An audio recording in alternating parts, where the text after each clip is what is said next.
En Suecia hay inviernos muy nevados. La nieve cubre todas las carreteras y ralentiza el tráfico. Algunos coches pueden atascarse a un lado de la carretera y salir solo con la ayuda de un tractor. Esto es algo habitual. Pero un día, durante una nevada, ocurrió algo asombroso. El 19 de diciembre de 2011, un hombre llamado Peter Skillberg se encontró en una trampa de nieve después de salirse de la carretera principal en el norte de Suecia. Entonces, unos motoristas de nieve lo encontraron accidentalmente, lo sacaron de allí y lo llevaron al hospital. Puede parecer algo común, pero aquí está lo bueno. Tardaron 2 meses en encontrarlo. Y fuera, en ese tiempo, la temperatura bajó a menos 30 grados centígrados. Ese hombre sobrevivió 60 días sin agua, comida ni fuentes de calor entre vientos helados y nieve interminable. Las personas que lo encontraron dijeron que el coche estaba enterrado en la nieve a 1 metro de profundidad y Peter estaba sentado temblando dentro de un saco de dormir en el asiento delantero. No podía hablar. Cuando lo llevaron al hospital, los médicos se quedaron asombrados. Conocían casos de personas que habían sobrevivido mucho tiempo a bajas temperaturas, pero no 2 meses. Un humano puede vivir sin agua varios días, pero Peter no tuvo problemas ya que extrajo agua de la nieve. Sin comida, una persona puede sobrevivir de varias semanas a 3 meses. ¿Pero qué pasa con el frío? ¿Cómo resolvió Peter este asunto? A temperaturas tan bajas, la gente puede congelarse en cuestión de horas. Los médicos que trataron a Peter afirmaron que su cuerpo pareció activar el modo de supervivencia y cayó en un profundo sueño. Es como los osos que hibernan durante el invierno, pero el cuerpo humano solo puede bajar la temperatura a unos pocos grados. No es suficiente para sobrevivir a una helada de menos 30 grados centígrados. Quizá el hombre consiguió bajar la temperatura aún más. El caso de Peter Skillberg se hizo famoso. Médicos y científicos de todo el mundo plantearon sus hipótesis sobre cómo había conseguido sobrevivir. Nadie pudo dar con la razón exacta. Muchos afirmaban que se trataba de un auténtico milagro. Otros creían que era el resultado de varios factores combinados. Uno de estos era el saco de dormir. Ayuda a mantener mejor el calor corporal, por lo que es posible que la temperatura no descienda durante mucho tiempo dentro de él. Otro factor que probablemente desempeñó un papel clave fue el efecto iglú. Los pueblos indígenas que viven en el Polo Norte construyen sus casas con hielo y nieve. Probablemente hayas visto estas construcciones redondas en internet o en las películas. En su interior no hace calor, pero no dejan entrar el frío. El particular diseño de estas casas ayuda a mantener el calor acumulado en su interior. Los iglús pueden proteger de los vientos fuertes, pero solo es posible sobrevivir en su interior si llevas ropa de abrigo. Puede que el coche de Peter se convirtiera en una casa así. La nieve se le pegaba por todos lados y bloqueaba el calor del interior. Mucha gente se preguntaba por qué no había intentado salir y buscar ayuda, pero parece que Peter hizo lo correcto. Es muy peligroso salir en esas condiciones. No sabes dónde estás, hace un frío que pela y hay una ventisca. Digamos que sales del coche e intentas llegar a la carretera más cercana. Fracasas y vuelves, pero no encuentras tu auto porque la nieve lo ha cubierto. Ahora tu situación es aún peor. La única opción es empezar a cavar nieve y hacer un iglú. Si tienes ropa de abrigo, una construcción así te ayudará a mantener el calor y ganar algo de tiempo. Pero la solución correcta es quedarse dentro del coche y esperar a los rescatadores, sobre todo si no sabes dónde estás. Si no tienes luces de comunicación o señalización, intenta hacer una hoguera. El humo puede atraer la atención de la gente que pasa por la carretera más cercana. Peter Skillberg pasó un tiempo en el hospital, recuperó fuerzas y se curó. Es mucho más seguro estar en una cámara frigorífica cerrada o en un iglú durante el frío. Sin embargo, si te quedas atrapado en una helada severa sin ropa de abrigo, tienes entre 30 minutos y 2 horas. Puede que incluso menos si no te mueves. Pero en 1980 ocurrió un milagro que conmocionó a la gente y a los médicos de todo Estados Unidos. Jim Hilliard, de 19 años, conducía de noche hacia su hogar en el pequeño pueblo de Langby, pero perdió el control y acabó en una zanja. La chica decidió ir andando hasta donde estaba la casa de un amigo. Entonces, vio la vivienda, pero no llegó a ella. Se encontraba demasiado débil, por lo que se desmayó. Se cayó y perdió el conocimiento cerca de la casa. Jean Hilliard llevaba un ligero abrigo de invierno, botas de vaquero y pantalones, por lo que no estaba preparada para las duras condiciones meteorológicas. Afuera había una fuerte ventisca y nevaba, por lo que nadie se percató de su presencia. El amigo al que Jean quería visitar solo vio a la chica congelada cerca de su porche por la mañana. Jean llevaba allí tumbada 6 horas. Su cuerpo estaba duro y frío, como si estuviera hecho de goma. Sus ojos parecían de cristal. El hombre que se fijó en la chica estaba seguro de que no estaba viva, pero entonces vio burbujas de humedad en su nariz. Ella respiraba. Decidió llevarla al hospital, pero su cuerpo no se doblaba, así que meterla en el coche fue problemático. Los médicos se apresuraron inmediatamente a ayudar a Jean, pero no fue tan fácil. Ni siquiera podían ponerle inyecciones, ya que las agujas se rompían constantemente. Los músculos estaban demasiado rígidos y congelados. Su cuerpo activó el modo de emergencia y dejó de suministrar sangre a los músculos y tejidos blandos. Todo el líquido rojo se dirigía a los órganos vitales. Además, en modo de emergencia, nuestro organismo puede ralentizar todos los procesos internos del cuerpo. El corazón empieza a latir más despacio, los pulmones consumen menos oxígeno y el metabolismo casi se detiene. Este ahorro de energía ayudó a la muchacha a sobrevivir, pero a los médicos les sorprendió más que Jean no tuviera problemas graves. Se congeló, pero los cristales de hielo no le destrozaron la piel ni los tejidos blandos. Los médicos decidieron calentar a la chica con varias almohadillas térmicas. Al final, consiguieron inyectarle medicamentos. Unas horas más tarde, recuperó el conocimiento. Las pruebas demostraron que Jean estaba en perfecto estado de salud. Mientras tanto, puedes quedarte atrapado no solo en la naturaleza con mal tiempo, sino también en un ascensor en un edificio lleno de gente en Manhattan y nadie se enterará. Esto le ocurrió a Nicholas White en 1999. El directivo de 34 años trabajaba hasta tarde en la oficina y decidió tomarse un descanso. Después de tomar un poco de aire fresco en el exterior, Nicholas llamó al ascensor para volver al piso 43, pero se quedó atrapado en él. Ya era bastante tarde y casi todos los trabajadores habían abandonado el edificio. Pero lo peor era que era viernes por la noche. Nicholas no tenía teléfono, ni comida, ni agua. Pulsó el botón de llamada de emergencia, pero nadie le respondió. Las cámaras funcionaban perfectamente, pero los guardias no lo vieron. El edificio estaba prácticamente vacío. Nicholas luchó contra la claustrofobia. Caminó de un lado a otro, saltó, se tumbó, intentó abrir las puertas y esperó a que alguien lo rescatara. Había trabajadores de reparación en las otras plantas, pero no oyeron a Nicholas.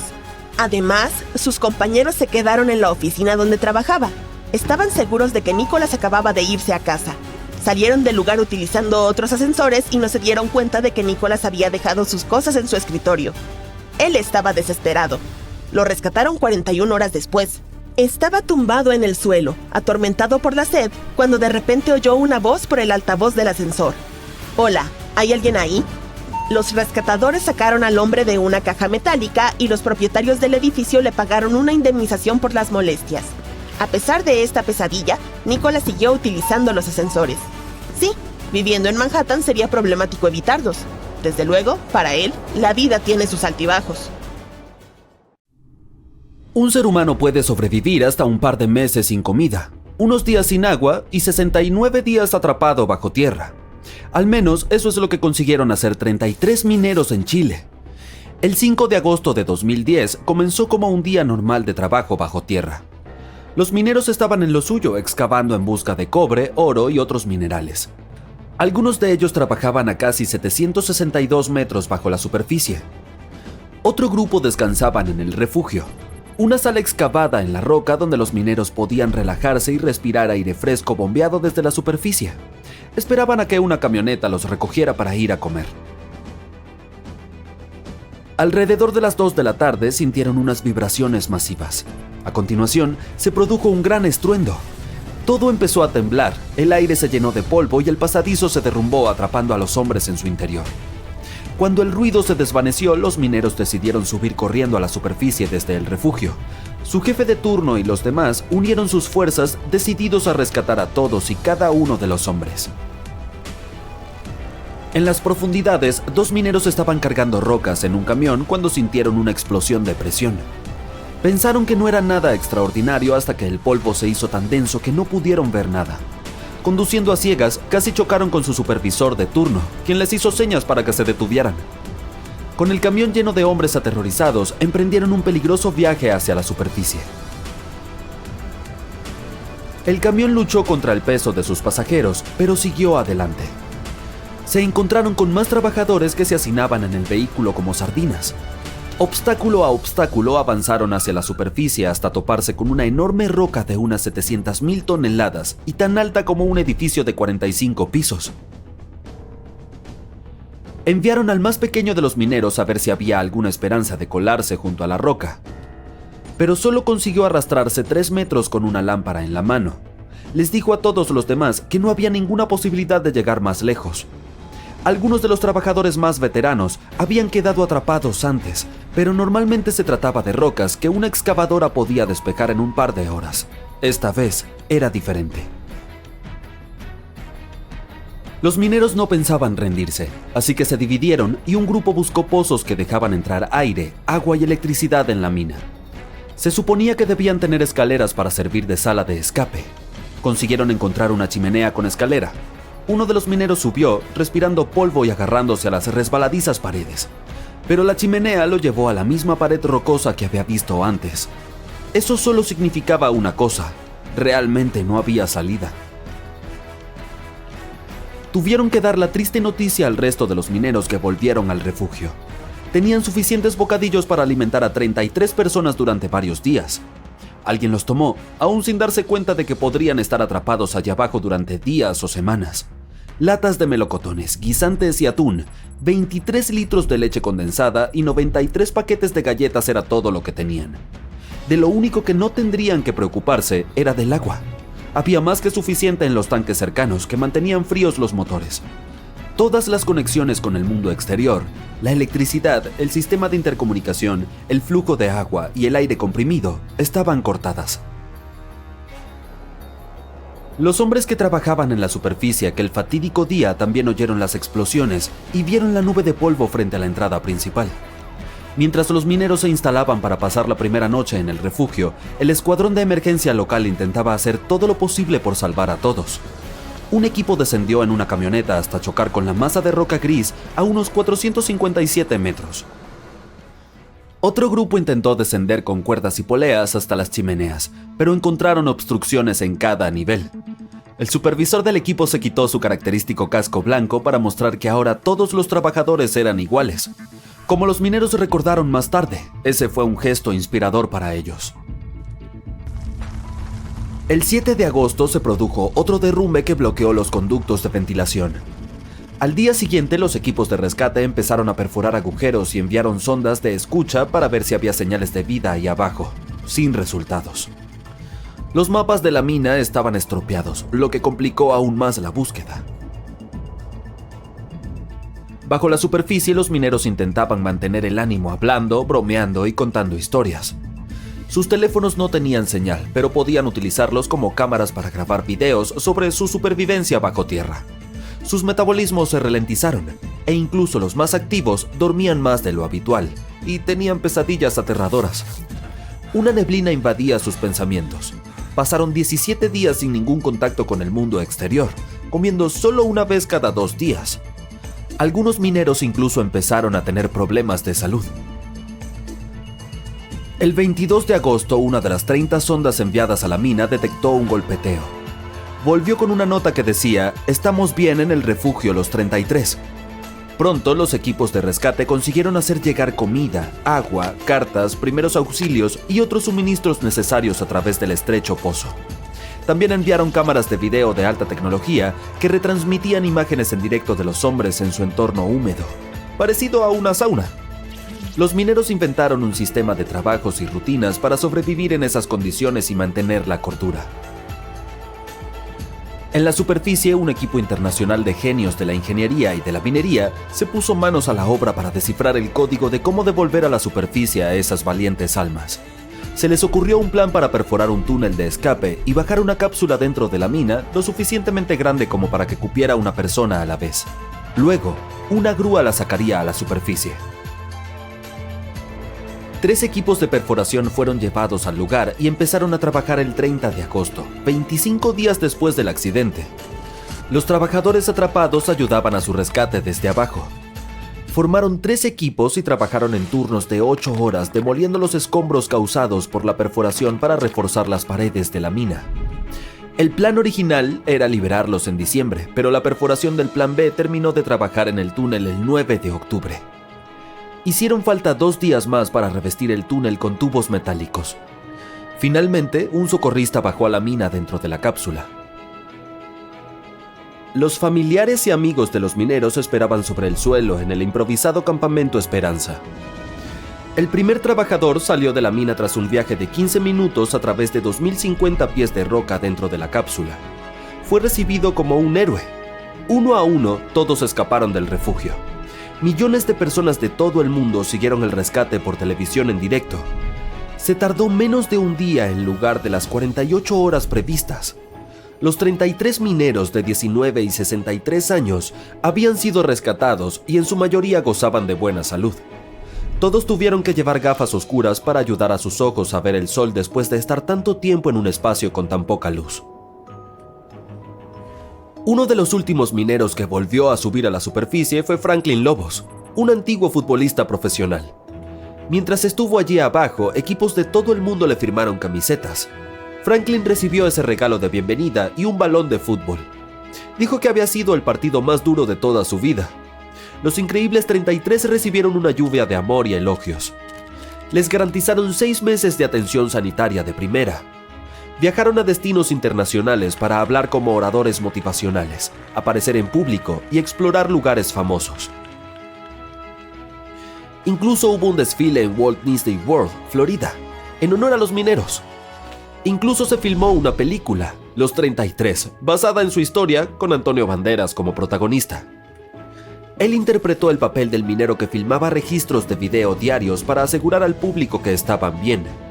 Esta historia, que para muchos es un auténtico milagro, pasó a la historia y al libro Guinness de los Récords como el tiempo que más sobrevivió una persona atrapada bajo tierra. La historia de una atrevida joven marinera estadounidense llamada Tammy Oldham Ashcraft te pondrá la piel de gallina. Allá por 1983, cuando apenas tenía 23 años, tuvo una gran aventura. Junto a su novio británico, Richard Sharp, se le encomendó la tarea de navegar por el océano desde Tahití hasta San Diego, California, en un yate de lujo. Pero ya sabes cómo puede ser el océano, no siempre está calmo. 20 días después del inicio del viaje, los dos tortolitos quedaron atrapados en un huracán de categoría 4 que llegó con olas monstruosas y vientos malvados.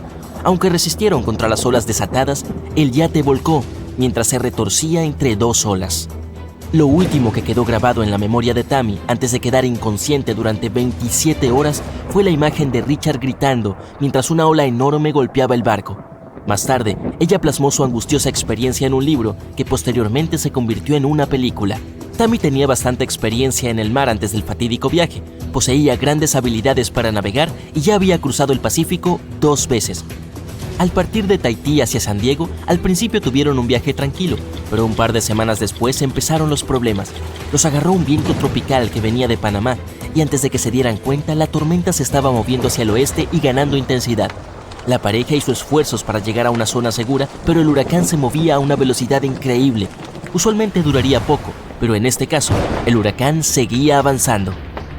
Y es que enfrentarse a olas gigantes y vientos huracanados es suficiente para provocarle pesadillas a cualquiera. El barco sufrió una paliza, y a pesar de la preparación de los navegantes, lidiar con mares tan agitados fue una tarea monumental. La embarcación saltó al aire sobre unas olas altísimas y cayó estrepitosamente, haciendo temblar toda la estructura.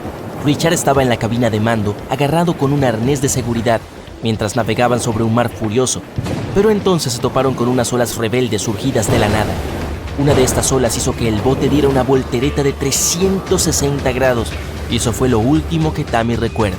Cuando recobró la conciencia, Richard no estaba por ninguna parte. Los arneses de seguridad destinados a mantenerlo atado al bote estaban rotos. Sin nadie cerca para recibir sus señales de socorro, Tammy se quedó con una radio de larga distancia que no funcionaba después de 2 semanas de azote constante del mar. Todo lo que tenía era una radio de alta frecuencia VHF de corto alcance que dejó de funcionar después de 5 días debido a los daños por el agua. Estaba sola y completamente aislada. Tammy tuvo que depender de sus herramientas básicas para navegar hasta Hawái. Y utilizando la posición del sol determinó su latitud, y una vez que encontró su reloj, también pudo calcular su longitud. Le llevó un tiempo, pero logró llegar hasta Hawái. Durante el tiempo que estuvo perdida en el mar, Tammy demostró cuán ingeniosa era. Recordó haber intentado poner en marcha el motor, pero algunas partes del barco se habían derretido sobre el eje de la hélice. A pesar de sus conocimientos de mecánica, no podía perder tiempo intentando reparar algo que podría estar completamente dañado.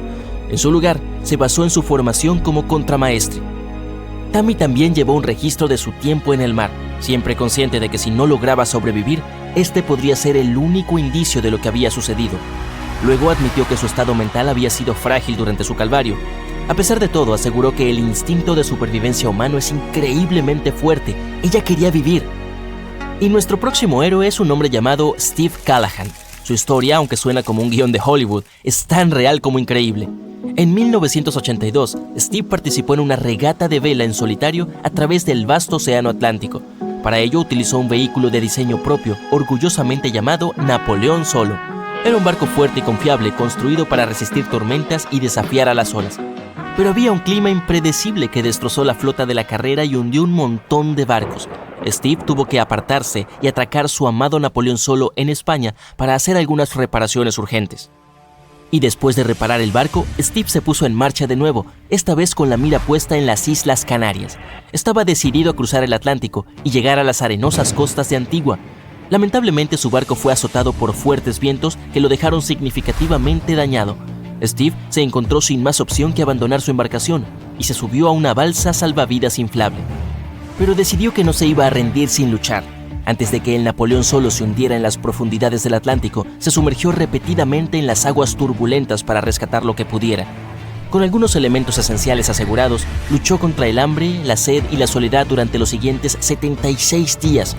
Unos pescadores finalmente lo encontraron y lo llevaron a un hospital en donde comenzó su recuperación.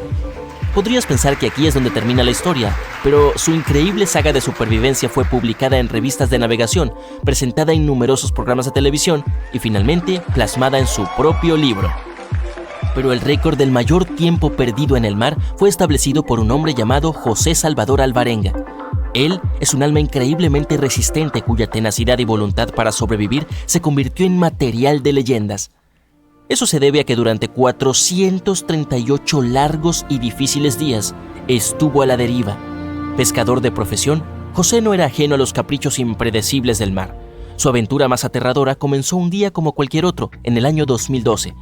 Ese fue el día en que José y su compañero de pesca se alejaron de las costas de un pintoresco pueblo de pescadores llamado Costa Azul, en México. Era su primer viaje juntos. La vida, sin embargo, les tenía reservada una desagradable sorpresa. Poco después de haber dejado atrás la comodidad de la costa, fueron emboscados por una furiosa tormenta que zarandeó su pequeño bote como si fuera un juguete, desviándolo de su curso. El motor del barco y la mayoría de sus aparatos electrónicos quedaron inservibles. José, demostrando su rápido pensamiento, logró hacer una llamada de radio a su jefe para pedir ayuda antes de que el dispositivo de comunicación dejara de funcionar, pero no recibió respuesta. Resulta que durante 5 implacables días la tormenta jugó con ellos. Cuando los cielos finalmente se despejaron, José y su compañero se encontraron perdidos sin idea de dónde estaban o de cómo regresar. Para empeorar las cosas, la tormenta se había llevado la mayoría de sus equipos de pesca, dejándolos apenas con las herramientas básicas de supervivencia. Su bote ya no tenía velas, motores ni remos. Mes tras mes, ellos vagaban sin rumbo. Su sustento provenía de la madre naturaleza, agua de lluvia y una variedad de criaturas marinas como peces, tortugas y aves. Después de aproximadamente 4 meses, José perdió a su amigo, pero decidió seguir adelante con la esperanza de que algún día sería rescatado. Sin embargo, ignoraba que estaba lejos del final de su viaje. Intentó enviar señales a cada barco que veía pasar, pero sus desesperadas súplicas de ayuda eran inútiles. Confiando únicamente en el agua de lluvia y en lo que el mar le ofrecía para comer, José llevaba la cuenta de los días a través de las cambiantes fases de la luna. Un poco más de un año después de la desastrosa tormenta, el hombre finalmente divisó tierra. Su corazón se llenó de esperanza, abandonó su confiable pero desgastado bote y nadó hacia la orilla. Para su asombro, se encontró en una de las Islas Marshall, situadas en el lado más alejado del Pacífico desde donde había comenzado su odisea. Entonces, el hombre fue llevado a un hospital donde lentamente pero de manera constante recuperó sus fuerzas. A su regreso, la familia declaró que nunca habían perdido las esperanzas y estaban más que felices con la noticia de su hallazgo. Pero esta historia de supervivencia fue tan fantástica que muchos fruncieron el ceño con dudas. ¿Podría un hombre realmente sobrevivir tanto tiempo en el mar en un bote tan pequeño? Sin embargo, hubo quienes ofrecieron otro punto de vista. Los expertos aclararon que la carne fresca de aves y tortugas que Alvarenga afirmó haber consumido en abundancia contenía suficiente vitamina C para garantizar la supervivencia.